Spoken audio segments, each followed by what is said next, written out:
Assalamualaikum everyone. I hope you guys are doing well. In today's video lecture, I'll be discussing with you guys for MCQs of first year chapter 1 maths. सही है. पहले MCQs आपके पास क्या है? If A and B are two sets, then A union B is equal to A. If यानी कहने का मतलब ये है, अगर आपके पास दो सेट्स दिए हुए हैं A और B और आपके पास A यूनियन B करने से आपके पास आंसर A आ रहा हो, तो उसकी किस कंडीशन पे ये सिचुएशन आपके पास आती है. तो ये सिचुएशन आपके पास कब आती है? जब आपके पास B सबसेट होगा A का. B सबसेट A आंसर हमारे पास है B सबसेट A.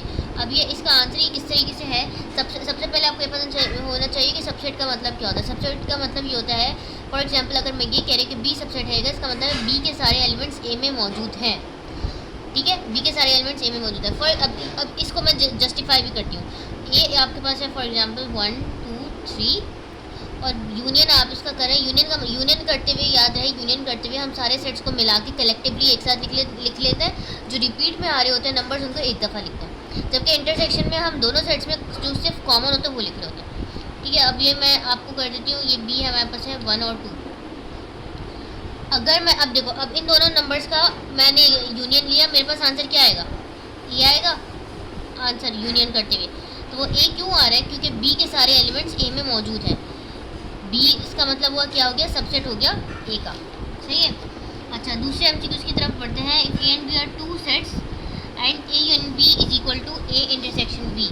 अब दूसरा MCQ हमें क्या कह रहे हैं? A union B is equal to A intersection B. मतलब यूनियन करने से भी दो सेट से A और B, यूनियन करने से भी जो आंसर आएगा वही इंटरसेक्शन करने से आंसर आ रहा है. इसका मतलब ये हुआ कि ये दोनों सेट्स बराबर है हमारे पास.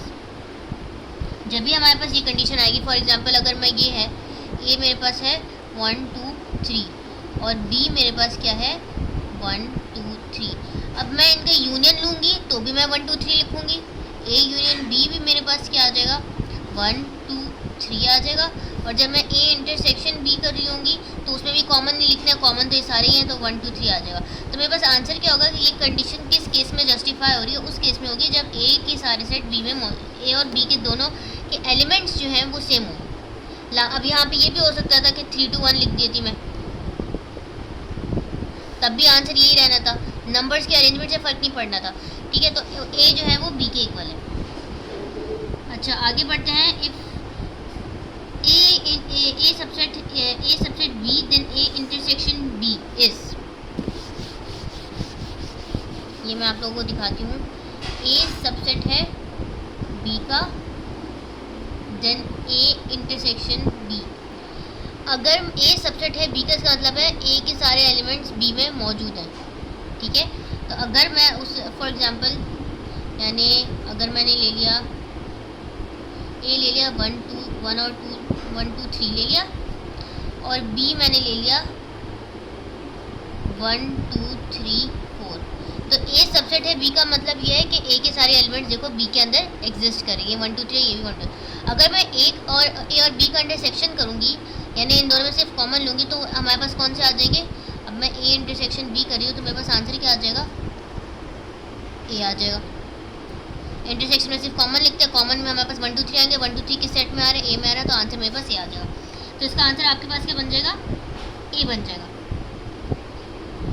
अच्छा जी, नेक्स्ट आपके पास MCQs है. इफ A and B are two sets then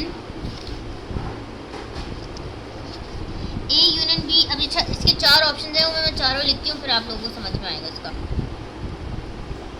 ये कौन सा MCQ है? 7 है. इफ A and B are two sets, पहले एक ऑप्शन आपको दिया हुआ है A यूनियन B सबसेट है A इंटरसेक्शन B का. दूसरा ऑप्शन आपके पास क्या है? A इंटरसेक्शन B सबसेट है A यूनियन B का. तीसरा है A union B equal to A intersection B और चौथा नन.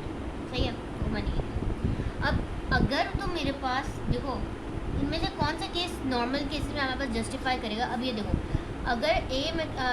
अगर मैं कहूँ A यूनियन B है, हमारे पास कोई सेट आ रहा है, वो सबसेट है A इंटरसेक्शन B के, वो इस तरह नहीं हो सकता हमेशा. जो क्योंकि अगर यूनियन में मैं सारे सेट्स लिखूँगी और वो मेरे पास वो सारे सेट मेरे पास जब मैं उन्हीं दो सेट्स का इंटरसेक्शन करूँगा तो मेरे पास लिमिटेड छोटा सा सेट आएगा। अब यूनियन में बड़ा सा सेट आ रहा है मेरे पास, सही है।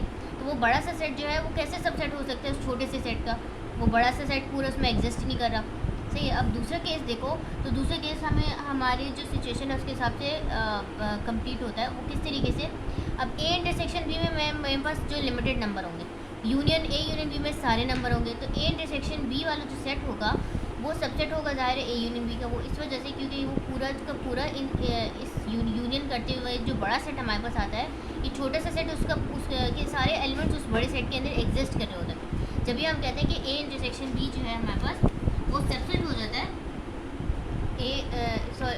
ए यूनियन बी का। आगे बढ़ते हैं नेक्स्ट एमसीक्यू की तरफ।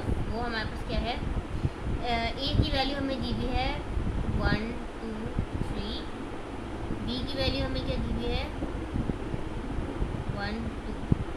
अच्छा, हमें कहा है कि कौन सा, अच्छा कंडीशन आपको दी हुई है, आपको देखना है कि वो किस कंडीशन को सेटिस्फाई कर रहा है, सही है। अब कंडीशंस आपके पास क्या क्या दी हुई है कि ए इंटरसेक्शन बी, ए और बी का इंटरसेक्शन ले लो, वो सबसेट हो जाएगा ए का, पहली कंडीशन है। दूसरी कंडीशन क्या दी हुई है हमें कि ए इंटरसेक्शन बी जो है आपके पास वो सबसेट हो जाएगा ए यूनियन बी का। तीसरी कंडीशन है हमारे पास ए यूनियन बी हमारे पास सबसेट है ए का। और चौथी कंडीशन हमारे पास है ऑल।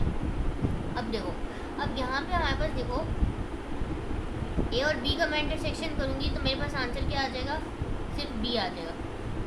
और बी ए बी का इंटरसेक्शन करूँगी, आंसर मेरे पास क्या आ जाता है, बी आ जाएगा, बी सेट आ जाएगा, क्योंकि यही इन दोनों में कॉमन सिर्फ 1 और 2 है, तो बी सेट आ जाएगा। अब बी सेट जो है वो सबसेट है ए का, जाहिर है वो क्यों सबसेट है ए का, क्योंकि बी सेट पूरा का पूरा ए वाले सेट के अंदर एग्जिस्ट कर रहा है, तो ये कंडीशन तो मेरी सेटिस्फाई होगी।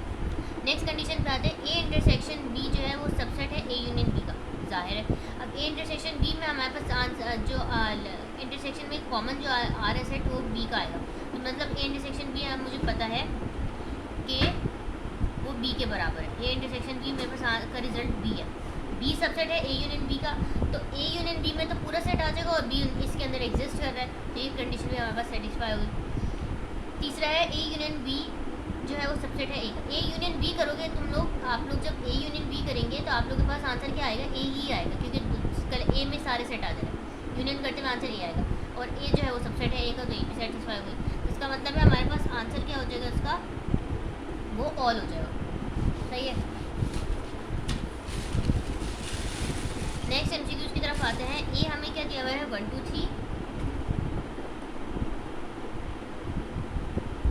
और बी आपको क्या दिया हुआ है 3 1 और 2। अब आपको ये बताना है ये दो सेट्स किस तरह के हैं। जाहिर है अरेंजमेंट से हमें कभी फ़र्क नहीं पड़ता, अगर सेट में नंबर मतलब यहाँ पे 1 है 2 है और 3 यहाँ पे भी 3 1 2 है, तो ये इसका मतलब है कि जो एलिमेंट्स हैं वो सेम है। जब हमारे पास एलिमेंट सेम होता है तो नो मैटर द अरेंजमेंट, हम उसको ए इक्वल्स टू बी का कंडीशन लगाते हैं उसके ऊपर, सही है। क्या हमारे पास ये वीडियो कंप्लीट हो गई। इस चैप्टर के और एमसीक्यूज में है वो इंशाल्लाह नेक्स्ट वीडियो लेक्चर में आप लोग के साथ डिस्कस करूँगी। फॉर एनी क्यूरीज जो ask me in the comment box, please don't forget to like